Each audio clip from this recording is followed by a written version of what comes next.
على نبينا محمد وعلى آله وصحبه ومن دعا بدعوته إلى يوم الدين. أما بعد فيا عباد الله اتقوا الله أوصيكم ونفسي بتقوى الله وطاعته لعلكم تفلحون. Sidang jemaah yang dirahmati Allah, bertakwalah kepada Allah Subhanahu wa taala dengan melaksanakan segala perintahnya dan meninggalkan segala larangannya. Perbanyakkan berselawat ke atas junjungan Nabi Muhammad SAW. Mudah-mudahan kehidupan kita sentiasa dalam naungan Allah Subhanahu wa taala. Khatib mengingatkan para jemaah agar memberi sepenuh perhatian kepada khutbah yang akan disampaikan dan tidak melakukan perkara-perkara yang nawa seperti menggunakan telefon bimbit dan berbual-bual. Tumpukan perhatian pada khutbah yang akan disampaikan. Mudah-mudahan kita semua mendapat hidayah dan taufik daripada Allah Subhanahu wa taala. Mimbar pada hari ini akan membicarakan khutbah bertajuk Hakikat Cinta Rasulullah SAW. Sidang jemaah yang dirahmati Allah, kini kita berada di bulan Rabiul Awal, yaitu bulan kelahiran insan teragung. Sayyidatina Aminah telah melahirkannya di hening pagi Isnin 12 Rabiul Awal, membawa berita gembira dan rahmat untuk sekalian alam, yaitu Nabi Muhammad bin Abdullah bin Abdul Muttalib sallallahu alaihi wasallam. Berita kelahiran Nabi Muhammad sallallahu alaihi wasallam telah dirakam dalam Al-Quranul Karim sebagaimana telah khatib bacakan di awal khutbah, di mana Allah Subhanahu wa taala berfirman yang bermaksud, sesungguhnya telah datang kepada kamu seorang rasul dari golongan kamu sendiri, yaitu Nabi Muhammad SAW, yang menjadi sangat berat kepadanya sebarang kesusahan yang ditanggung oleh kamu, yang sangat inginkan kebaikan bagi kamu, dan dia belum menumpahkan perasaan belas serta kasih sayangnya kepada orang-orang yang beriman. Surah At-Taubah ayat 128. Pada firman Allah Subhanahu wa taala ini jelas bahawa kelahiran Nabi Muhammad SAW adalah nikmat yang terbesar kepada manusia sejagat. Baginda telah diutuskan daripada kalangan manusia dan berbangsa Arab supaya manusia dapat mengikuti jejak langkah dan memahami risalah yang disampaikan.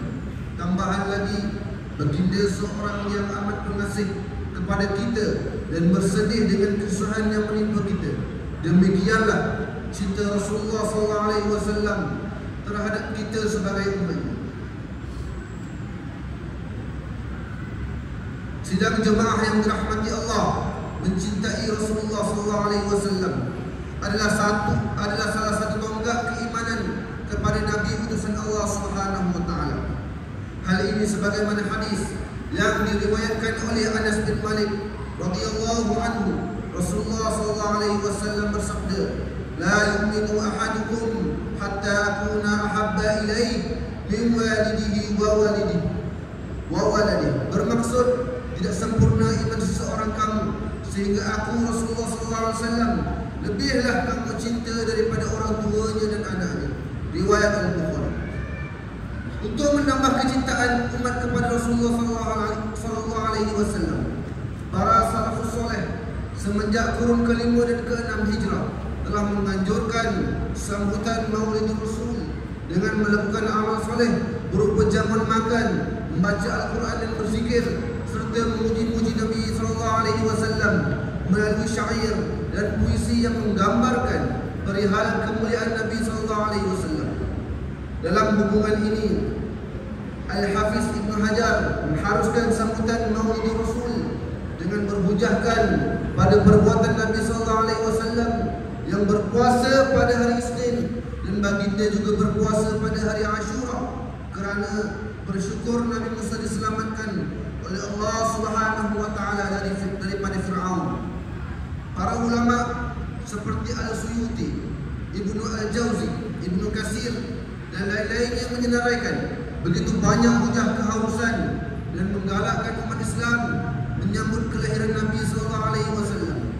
Justru Imam Imam Al-Qastalani menukilkan daripada Imam Al-Jazari bahawasanya mereka yang menyambut Maulid Rasul akan mendapat ketenangan yang berpanjangan dan menggerunkan hati orang yang tidak beriman.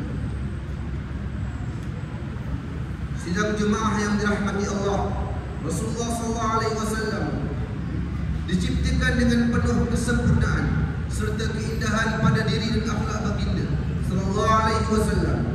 Kesempurnaan akhlak baginda sallallahu alaihi wasallam telah ditegaskan oleh Al-Quran sebagaimana firman Allah Subhanahu wa taala, A'udzu billahi minasyaitonir rajim wa innaka la'ala khuluqin 'azim. Maksudnya, dan bahawa sesungguhnya engkau mempunyai akhlak yang amat mulia. Surah Al-Qalam ayat 4. Dalam hubungan ini juga Rasulullah SAW telah bersabda sebagaimana hadis yang diriwayatkan oleh Abu Hurairah radhiyallahu anhu. Nabi Muhammad sallallahu alaihi wasallam bersabda, "Bu'istu li utammima salihal akhlaq." Maksudnya, aku diutuskan untuk menyempurnakan akhlak. Riwayat Imam Ahmad. Justru khatib ingin mengambil kesempatan pada hari yang mulia ini untuk mengingatkan kaum muslimin sekalian agar kita meningkatkan kecintaan kepada Rasulullah SAW dan seterusnya menzahirkan kecintaan tersebut dengan meningkatkan penghayatan terhadap akhlak baginda yang mulia. Sesungguhnya banyak akhlak mulia Rasulullah SAW yang mesti kita terapkan dalam kehidupan kita selaku seorang muslim pada hari ini. Antara akhlak mulia tersebut ialah kita bersama-sama mentakzim atau mengagungkan dan memuliakan umat Nabi Muhammad SAW. Dalam hubungan ini, maksud takzim umat Nabi Muhammad SAW boleh difahami sebagai amalan dan tindakan bersegera bagi menjaga kebajikan mereka dan seterusnya menjadi padu dan mengharmonikan sesama umat Islam.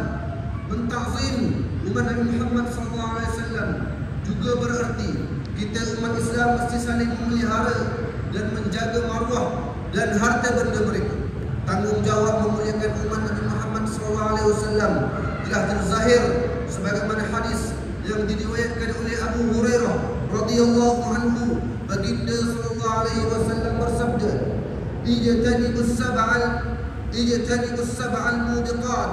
Qalu ya Rasulullah wa ma hunna?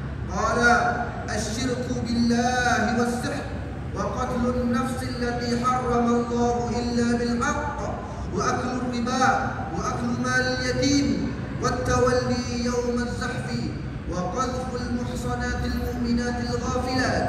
Maksudnya, jauhilah 7 perkara yang membinasakan. Lalu para sahabat bertanya kepada Rasulullah, apakah perkara-perkara tersebut wahai Rasulullah?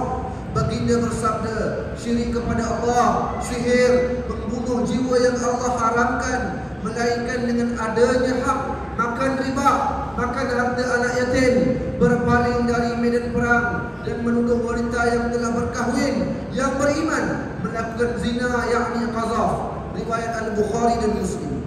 Sidang jemaah yang dirahmati Allah, bersempena dengan sambutan hari kelahiran Rasulullah SAW pada tahun ini, khatib ingin mengajak diri dan seluruh umat Islam untuk bersama-sama meningkatkan kualiti akhlak yang mulia dan menjadikan Nabi Muhammad SAW sebagai suri teladan yang terbaik. Bagi tujuan itu juga, kita selaku umat Islam yang berkepribadian mulia mesti menjauhi diri dari terlibat dengan amalan-amalan yang bersifat keji dan mungkar, sama ada dalam bentuk lisan dan perbuatan yang akan merendahkan kemuliaan diri kita selaku umat Nabi Muhammad SAW. Di dunia yang serba canggih pada hari ini, marilah kita menjauhkan diri dari perbuatan yang boleh menimbulkan fitnah sesama umat Islam, tuduh-menuduh secara melulu dengan mengatakan sesat dan kufur ke atas orang Islam, mencaci maki sehingga boleh terjebak dalam perbuatan jenayah qazaf yang amat berat dosa dan hukuman di sisi Allah Subhanahu wa taala. Firman Allah Subhanahu wa taala, A'udzu billahi minasyaitonir rajim. Innal ladzina yuhibbuna an tashi'a al-fahishatu fil ladzina amanu lahum 'adzabun alim fid dunya wal akhirah wallahu wallahu ya'lamu wa antum la ta'lamun. Shadaqallahul azim. Maksudnya sesungguhnya orang-orang yang suka menghebah tuduh-tuduhan yang keji ke atas orang-orang yang beriman, mereka akan beroleh azab seksa yang tidak terperi sakitnya di dunia dan juga di akhirat. Dan ingatlah, Allah mengetahui segala perkara, sedang kamu tidak mengetahui yang demikian. Surah An-Nur ayat 19. Bagi mengakhiri khutbah, khatib ingin mengajak beberapa perkara. Pertama, marilah kita menzahirkan kegembiraan di atas kelahiran baginda Nabi Muhammad sallallahu alaihi wasallam. Kedua, sambutan Maulidur Rasul adalah manifestasi cinta seseorang kepada Nabi Muhammad sallallahu alaihi wasallam dan mampu mengukuhkan keimanan kepada baginda Nabi Muhammad sallallahu alaihi wasallam. Ketiga, marilah kita mengikut suri tauladan baginda sallallahu alaihi wasallam supaya terzahir hakikat cinta sebenar kepada Rasulullah sallallahu alaihi wasallam dengan menyatu padukan umat baginda sallallahu alaihi wasallam. Barakallah li wa lakum bil Qur'anil azim wa nafa'ani wa iyyakum bima fihi min al-ayati wadh-dhikril hakim wa taqabbala minni wa minkum tilawatahu innahu huwas samiul alim. أقول قولي هذا وأستغفر الله العظيم لي ولكم ولسائر المسلمين والمسلمات والمؤمنين والمؤمنات الأحياء منهم والأموات فاستغفروه إنه هو الغفور الرحيم.